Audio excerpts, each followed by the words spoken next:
Réplique, c'est le podcast cinéma de Canal+. Pour ce nouvel épisode, notre concept reste le même, vous offrir une rencontre inédite entre un acteur ou une actrice et la personne de la vraie vie qu'il ou elle incarne dans le film. Aujourd'hui, la comédienne Emmanuelle Berco pour le film Goliath et la militante Valérie Murat. Poursuivi pour publicité mensongère, la société agrochimique Monsanto a été condamnée. Monsanto produit notamment le désherbant Roundup qui vient d'être classé cancérogène probable. Roundup ? Il n'y a pas mieux pour désherber mes vignes en été. Et au prix où c'est maintenant, vraiment, j'hésite pas. Goliath, c'est un film de Frédéric Tellier inspiré du réel sur les combats menés contre et pour les pesticides.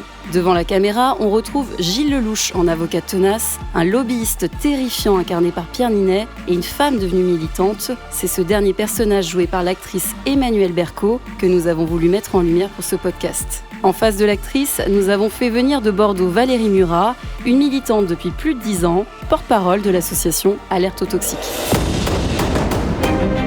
J'admire votre détermination. Faites très attention à vous.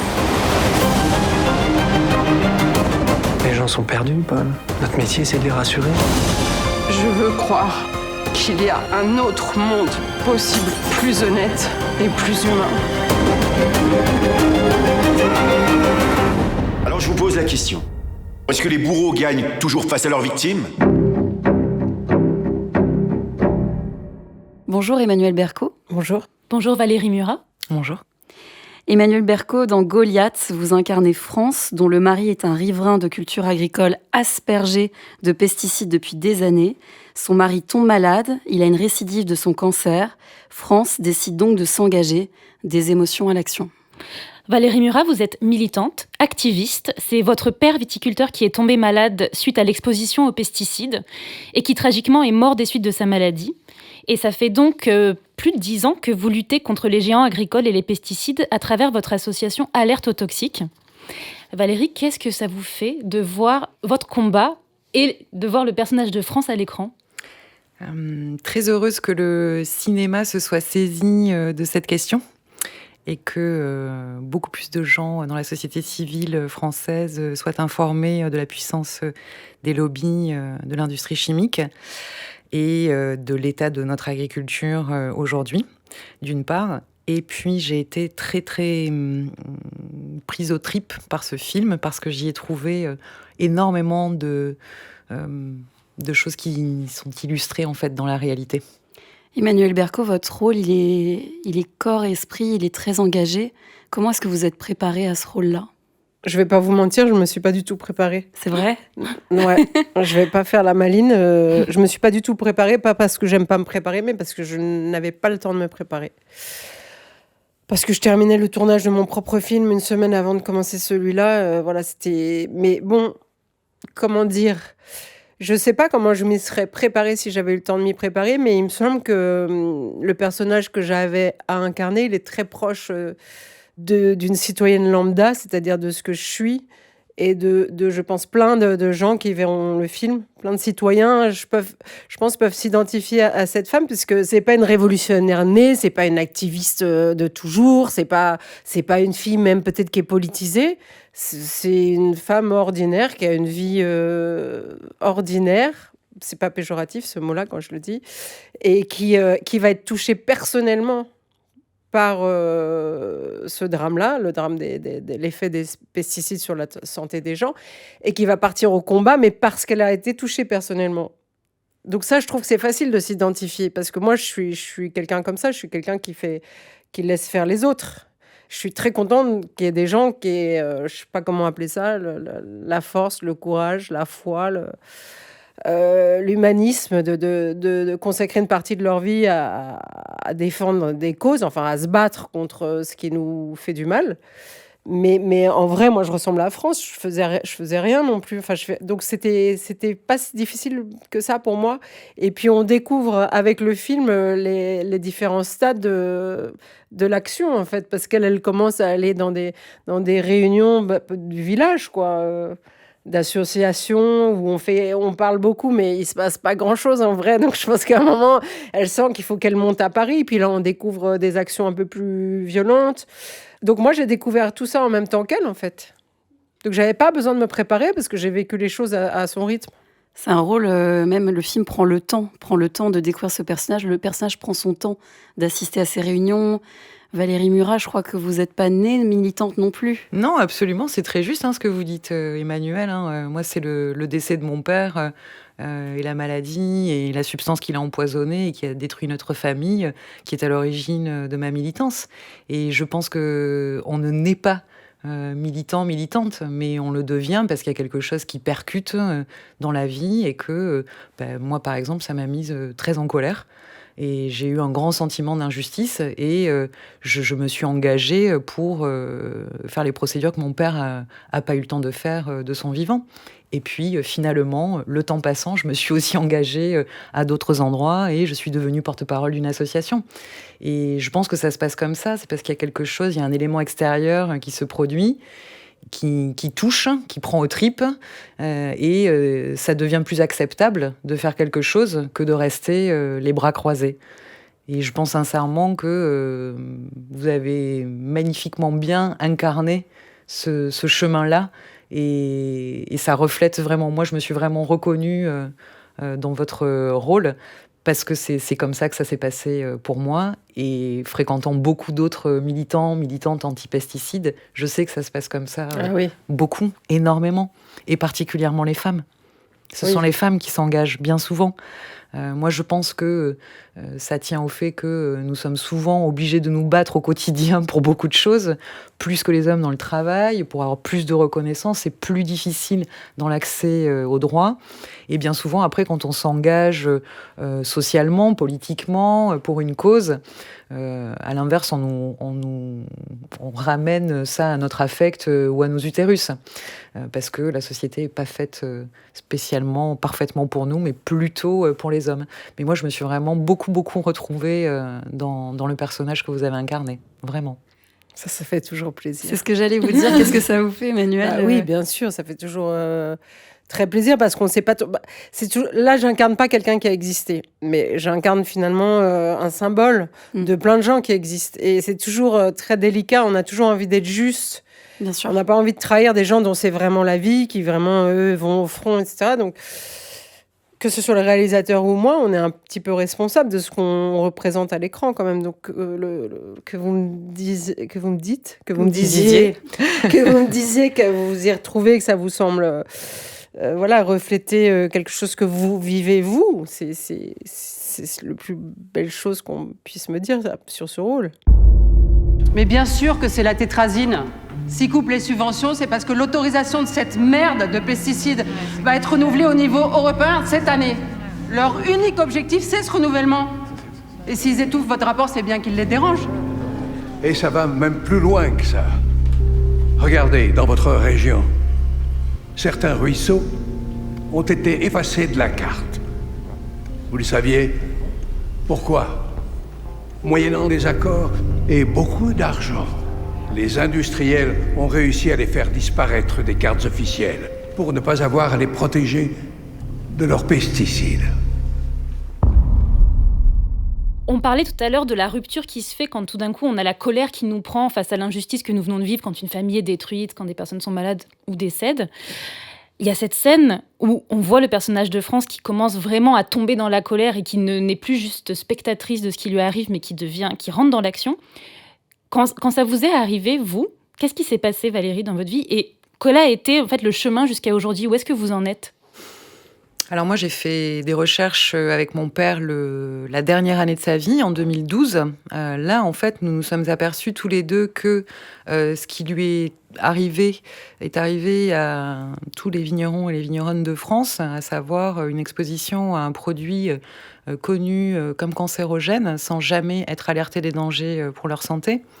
Pire, mon père était très respectueux de la règle. Il portait ce qu'on appelle les EPI, les équipements de protection individuelle, et il a été plus contaminé que ceux qui ne les portaient pas, car les EPI étaient fabriqués par les firmes ne feront jamais faillite, et les combinaisons étaient perméables, elles laissaient passer les produits, et elles augmentaient les voies de contamination par contact avec la peau. Et on s'est rendu compte qu'il s'agissait toujours du même problème en 2012 quand il est tombé malade. Aucune leçon n'avait été tirée des erreurs commises avec l'arsenite, avec les autres pesticides retirés du marché. Et encore, là, quand je vous parle aujourd'hui, en 2022, c'est la même chose. On est toujours dans l'usage contrôlé. On dit qu'on a besoin, qu'on aurait besoin de ces pesticides pour garantir les récoltes et pour justifier leur utilisation. Et cet usage contrôlé déplace malheureusement complètement la responsabilité pénale sur l'utilisateur final, l'agriculteur. Et pendant ce temps-là, les firmes de l'industrie chimique se frottent les mains. Et les actionnaires continuent à encaisser. Et les services de l'État continuent à homologuer.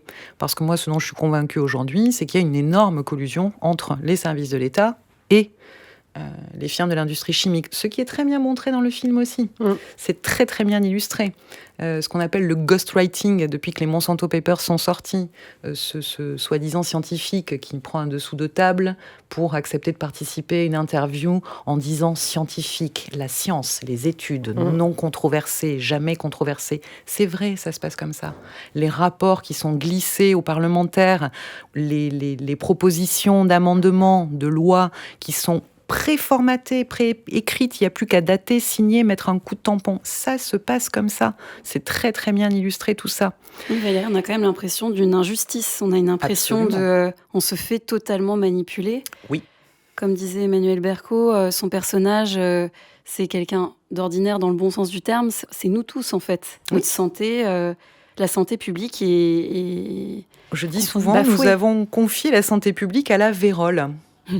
En parlant des agences sanitaires comme l'EFSA, comme l'ANSES, qui sont censées garantir la santé publique et la santé au travail, et qui en fait sont pourris par les lobbyistes. Si on en est arrivé là, c'est parce que l'Europe, parce que la France ont permis cela aussi. Il y a au sein de l'EFSA 25 000 fonctionnaires.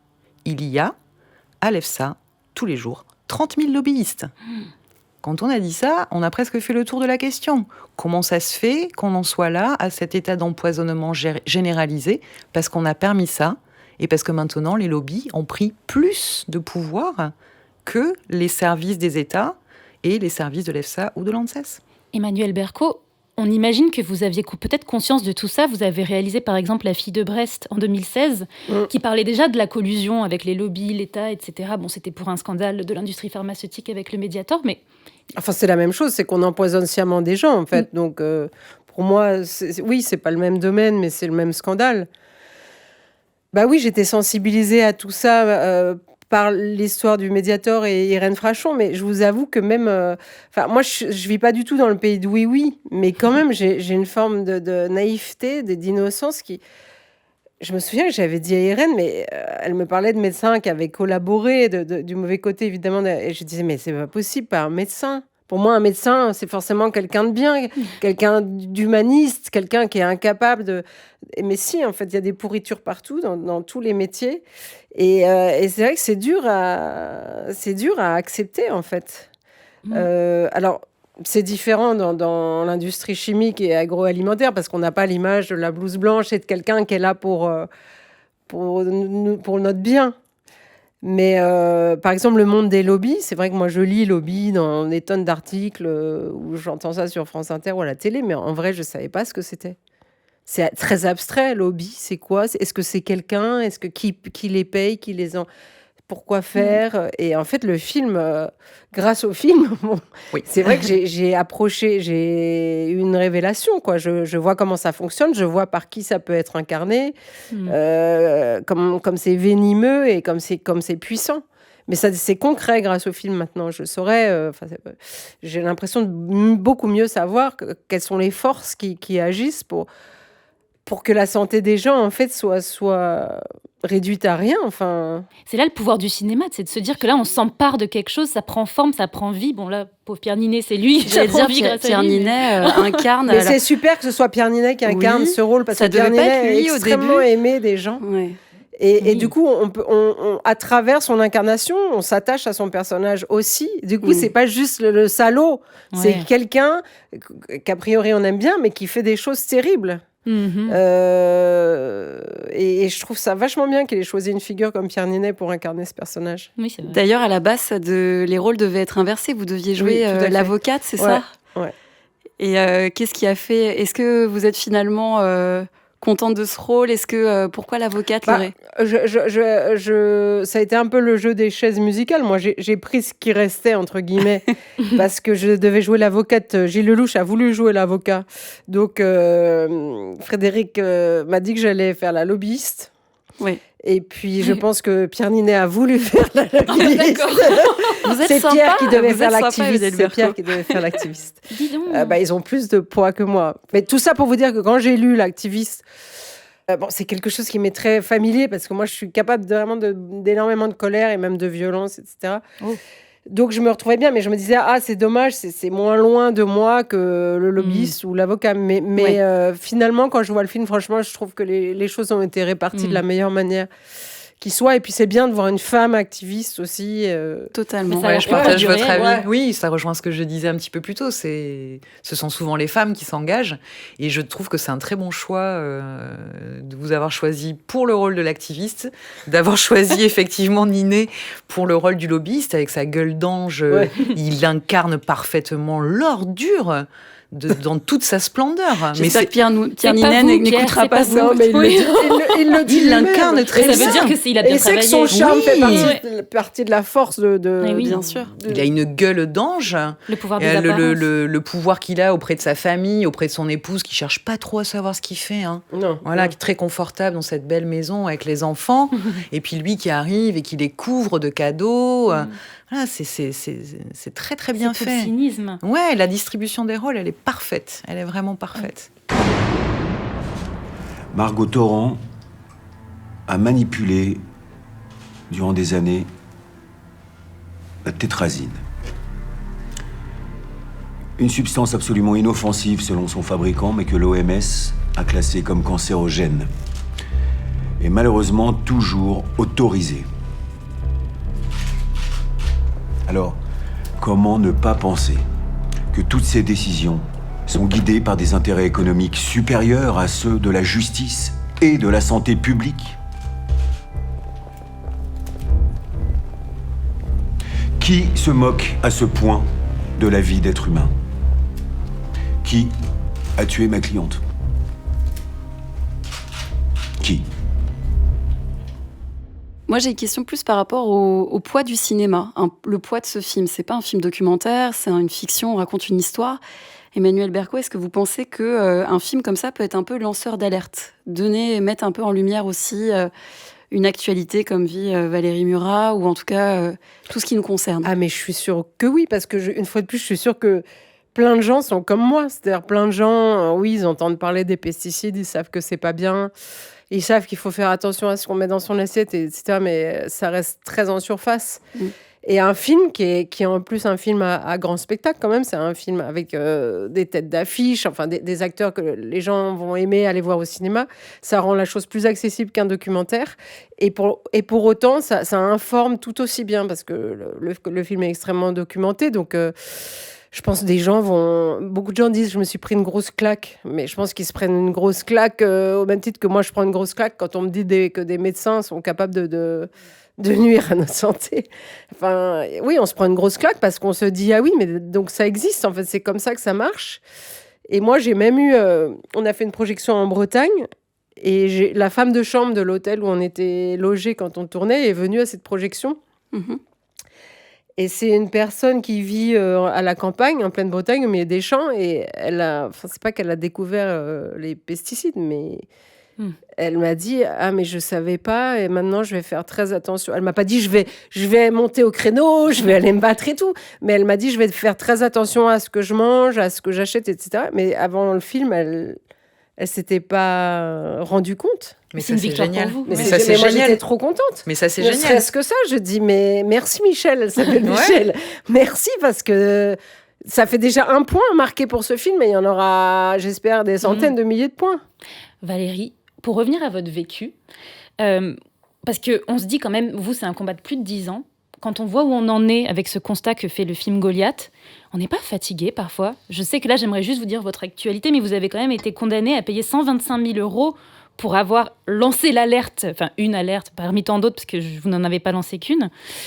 Comment on tient N'êtes-vous pas fatigué ? Alors, je suis fatiguée certains jours, oui. Il y a des jours, je rentre chez moi, je suis complètement à plat et je perds espoir. Mais en fait, moi, il y a quelque chose qui me tient au ventre, c'est l'injustice et la colère.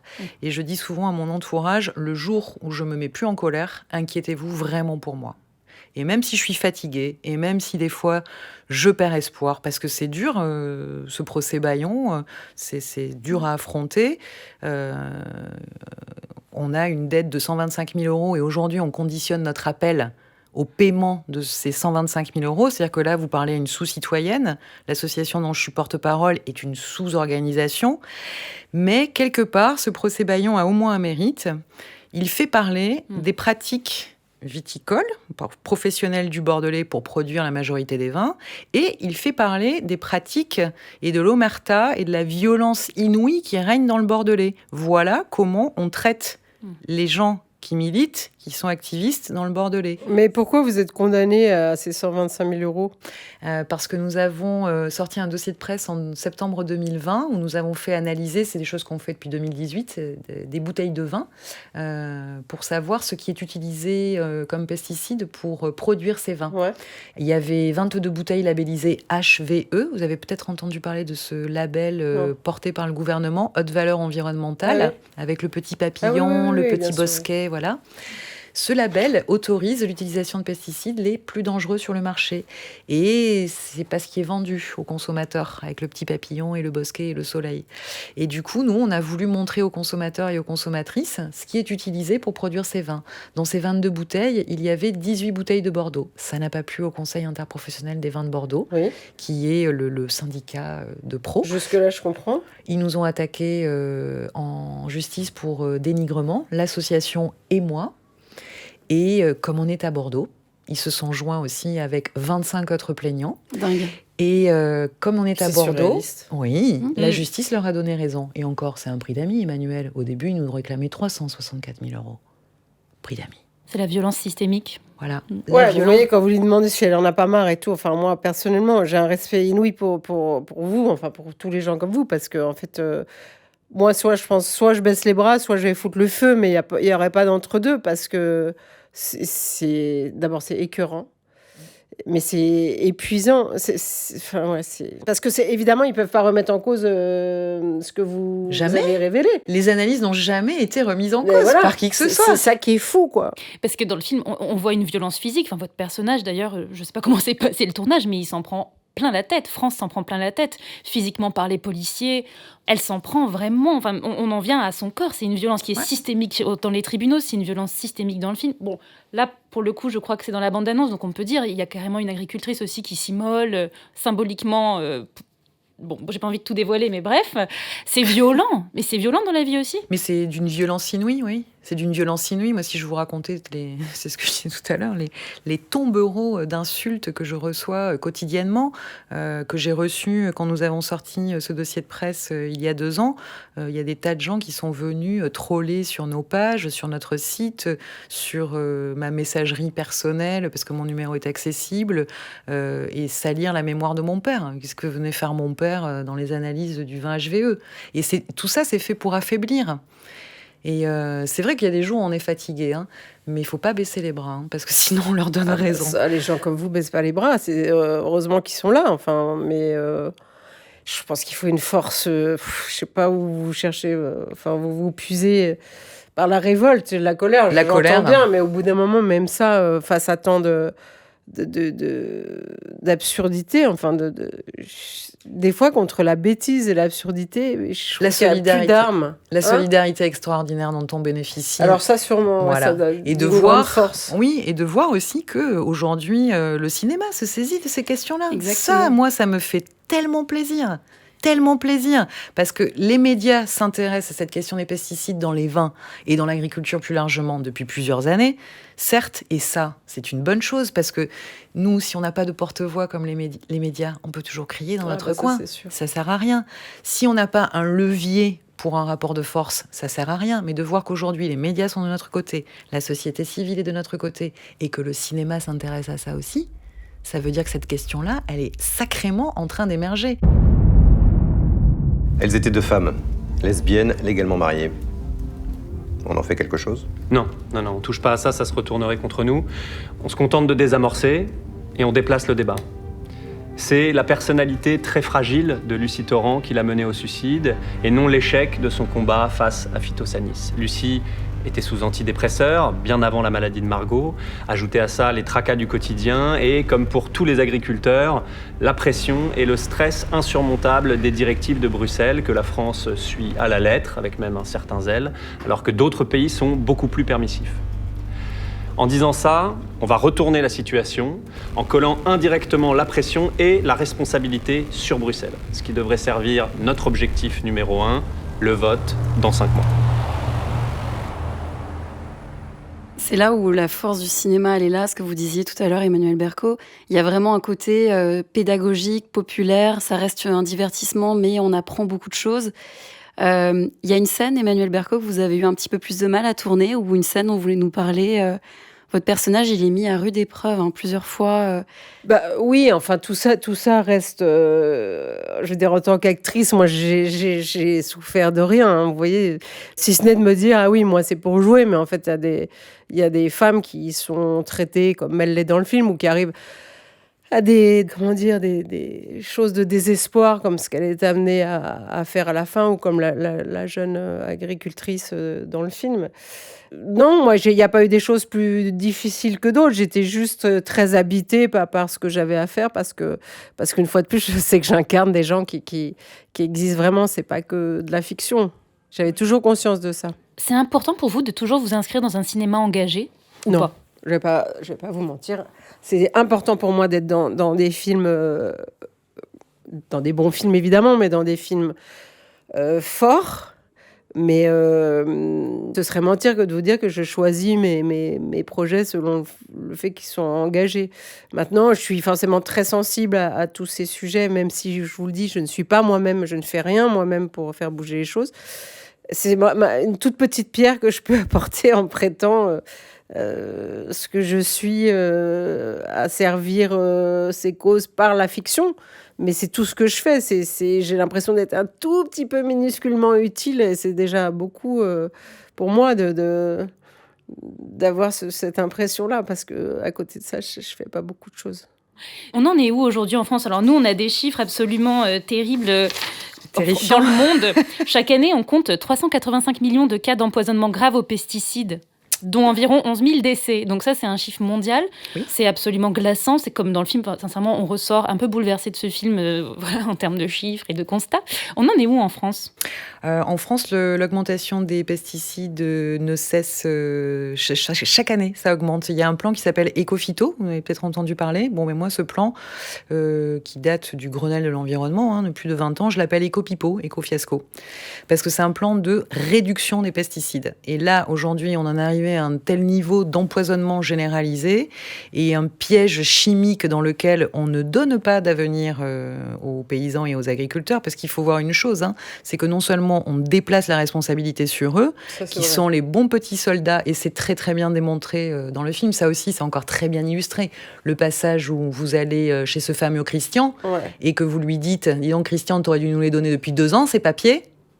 Ouais, c'est vrai, c'est ça. Et ils les fournissent pas, les papiers. Et on a envie de leur voler dans les plumes. Et moi, j'avais très envie que vous lui cassiez la gueule à Christian. Et même moi, je suis tombée dans le panneau. Parce que c'est pas ce pauvre Christian, le premier coupable. Les coupables, ce sont les firmes de l'industrie chimique et les services de l'État. Mais on en est à un point où, voilà, c'était ça que je voulais dire, le plan Éco-Phyto, la réduction des pesticides, c'est de la foutaise. Il faut interdire. On est allé trop loin, ça fait trop longtemps que ça dure. Il faut qu'il y ait une réelle volonté politique. Malheureusement, je ne suis pas certaine que ce soit pour tout de suite. On vous remercie toutes les deux d'avoir participé à ce podcast. On est en période électorale. On lance ce podcast aussi pour les politiques, pour les gens, de s'informer. Bravo Emmanuel Berco pour ce rôle très fort. Merci. J'espère que ça vous a plu de rencontrer Valérie Murat. Ouais, tellement. Bah oui, parce que c'est elle la vraie. Non, il n'y a pas de vraie. Non, il n'y a pas de vraie ou de fausse, Emmanuel. Non. Moi, je crois beaucoup à la synergie. Oui, c'est vrai. Beaucoup à la synergie. Terminons sur cette belle parole. Merci vraiment sincèrement à toutes les deux.